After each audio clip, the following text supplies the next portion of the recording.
Abdul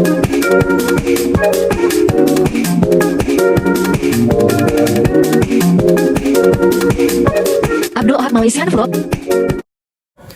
hello everyone, আসসালামু আলাইকুম। সবাই কেমন আছেন? ঈদ মোবারক সবাইকে। ঈদ মানে খুশি, ঈদ মানে আনন্দ। আর সেই ঈদটা যদি হয় সবার সাথে একসাথে, আত্মীয় স্বজন সবাই একসাথে এসে একসাথে ঈদটা উপভোগ করি, তাহলে সেটা আনন্দটা অনেকটা বেড়ে যায়। আর আমরা যেহেতু প্রবাসী, দেশের বাইরে থাকি, তো মা বাবা সবাইকে তো অনেক মিস করি, কারণ প্রবাসী থেকে তো মা বাবার সাথে ঈদ করা যায় না। তো এখানে যাই হোক আলহামদুলিল্লাহ, বড় ভাই বোন বাগিনা সবাই আছে, মোটামুটি আত্মীয় স্বজন অনেকেই আছেন। তো আজকের দিনটা খুব ভালো লাগছে, বা সবাই একসাথে হয়েছি, কারণ ঈদের মধ্যে সবাই একসাথে হওয়া যায়। প্রবাসের মধ্যে আপনার সবাই কাজে ব্যস্ত থাকে, ঈদের ছাড়া তো অন্যদিন চাইলেও একসাথে হওয়া যায় না, কাজ করা কেউ আসতে পারে না। তো আজকে এখন আমরা গরুর গোশত রান্না করবো, যেহেতু গরু কুরবানি দিয়েছি আমরা, তো এটাকে রান্না করতে হবে, আত্মীয় স্বজন সবাই আসতেছে। তো আমরা এই জন্য রান্না বসানোর জন্য সব কিছু প্রস্তুত করা হয়েছে। এই গোস্তের মধ্যে মশলা যা যা লাগে এটুতে সম্পূর্ণ দেওয়া হয়েছে, এখন এটাকে মিক্সার করতে হবে ভালো করে।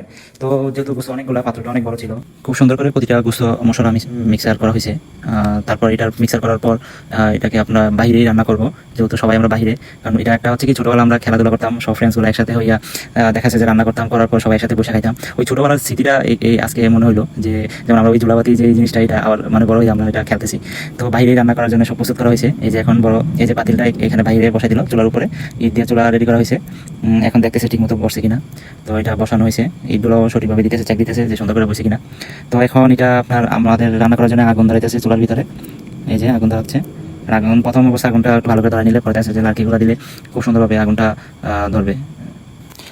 যাই হোক, আগুন ধরে গেছে, এখন এটাকে রান্না করা হবে।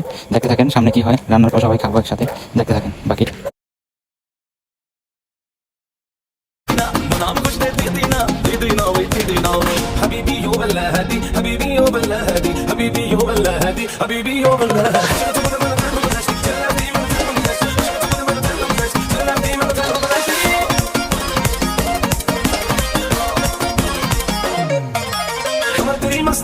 मस्तानी मुझको उसने से कितनी अमीर तू कुछ खबर नहीं दिल भर दीदी ना भाई दीदी ना मना